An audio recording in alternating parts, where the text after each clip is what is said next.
Hi, and welcome along to AFTV Transfer Daily, the show that keeps you up to date with players that may link with a summer transfer move to Arsenal. Don't forget, you can listen to this on a podcast on all of your streaming services. So if you don't want to watch me, you can listen to me. I don't know what's his worst, but you can do whichever. The transfer window continues, and Arsenal's still busy in it. Of course, the big news this week has all been about Declan Rice and Arsenal securing that deal with West Ham, £105 million for the signature of their captain and midfielder.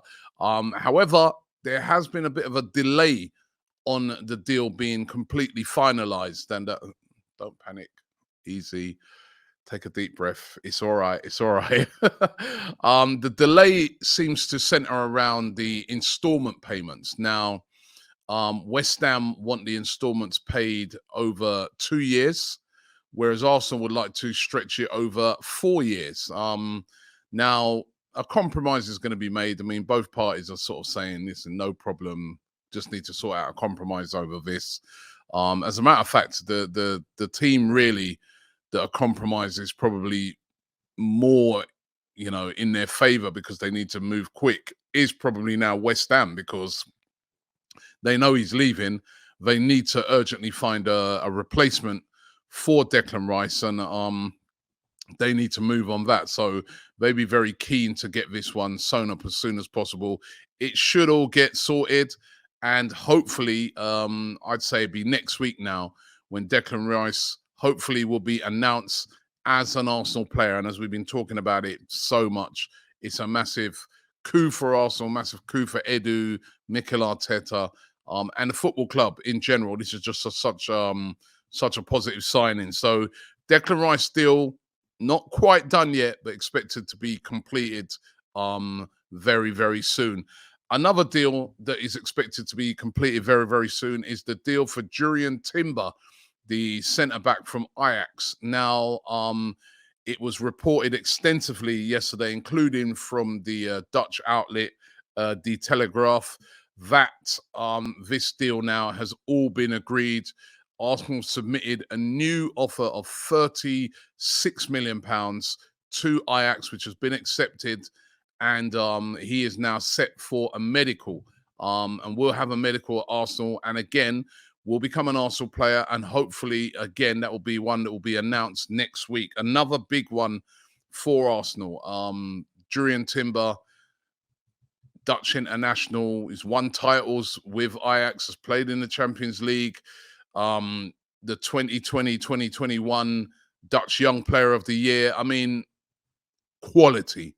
Another bit of quality that Arsenal are adding to the squad, and another player who's still very young and has got all his best years ahead of him. It's just such a great signing. I mean, a spending spree by Arsenal. I mean, this could take, these deals. We've already paid 65 million for Havertz. That was announced this week. 36 million pound for Timber. 105 million pounds for Declan Rice. A 200 million pounds spending spree by Arsenal. It's unbelievable. I've just never seen nothing like it from Arsenal in the transfer window, and they haven't really got rid of any players yet, apart from the players that have been released. I mean, players like Maitland-Niles and that were released officially today, actually. Apart from those players that are released, they haven't actually sold anyone yet. And that's the complete turnaround in this transfer window for Arsenal, because over the years, we've seen Arsenal have to get rid of players first before any transfer dealings can go down. This player's got to be sold. This player's got to be moved on. He's got to be moved on before even thinking about trying to bring in players. This time they're doing it differently. They did it like this last year as well, getting their main targets in, getting them ready so that they'll be able to play in pre-season, which is coming up in a couple of weeks' time over in the States and over in Germany. And then Arsenal are ready to go. I mean, it's very, very good organisation by Arsenal, and organisation is what gets you very far in the Premier League. So really positive on that. What about Romeo Lavia, though? There's a lot of talk that could be, after these ones are completed, that could be the next one in line. However, 90 Mins are claiming publication 90 Minutes are claiming that Arsenal have fallen behind Liverpool and Chelsea in the race to sign Southampton's defensive midfielder. Again, it's still too early, I think, to say on this one. We know that Liverpool have entered the race and are interested in signing him. They're desperate for midfielders. Chelsea, are they going to move for Moises Caicedo? I mean, there's even been rumours that Arsenal could go back in for Caicedo. I mean, I don't know where to get the money from, but there has been that rumour as well. But Romeo Lavia is going to cost between 40 and 50 million pounds. Southampton doing a great job in ramping up the price on this one. Will Arsenal move for Lavia next once the Timber deal is completed? That is going to be really, really interesting to see. It's going to be interesting to see who else they go for. They want more players. It's not just going to be the free signings that I've spoken about, but will Romeo Lavia be one of those? And who's going to be staying, who's going to be going? It was good news as well yesterday for Arsenal regarding Ethan Nwaneri. He's the kid who came through the academy. Remember, he played in that game against Brentford when he came on and became the youngest Arsenal player of all time to play in the Premier League, the youngest player to play in the Premier League of all time. He came on, but however, his deal at Arsenal, his scholarship thing was sort of running out, and he could then choose where he wanted to go as a pro. So lots of clubs were looking at him. The two biggest ones were Manchester City and also Chelsea. Have got very good academies. We're offering him apparently more money to go and join their clubs. However, Nwaneri, in a real vote of confidence of Mikel Arteta, has decided to stay at Arsenal. He's going to sign a new scholarship deal and then will sign a brand new long-term deal with Arsenal when he becomes 17. Said to be one of the best young players in English football right now of that age. You know, he's still only 16.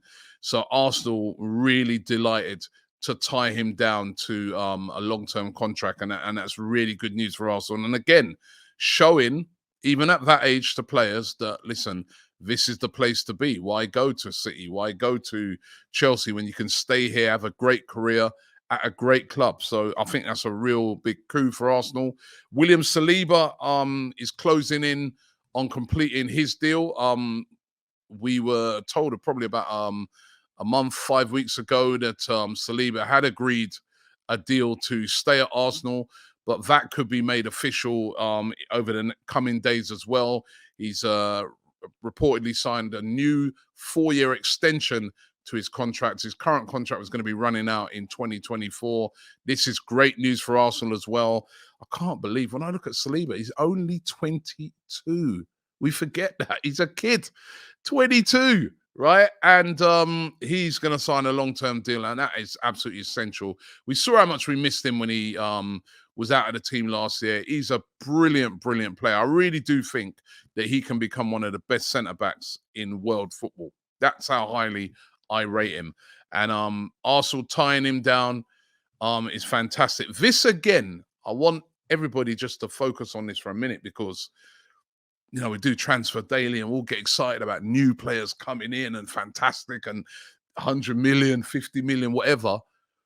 But securing your best players, that is important as well. That is something that over the years, Arsenal have failed to do. We've seen so many top players at Arsenal leave this club, right? Leave this club and go on to pastures new when they're at their, you know, when they're at their prime or even when they're on the rise. And Arsenal have not been able to hold on to them. It's not been attractive enough for them to stay here. We're now seeing a change in that. Saka, new contract, staying, delighted to be here. Saliba, the same thing.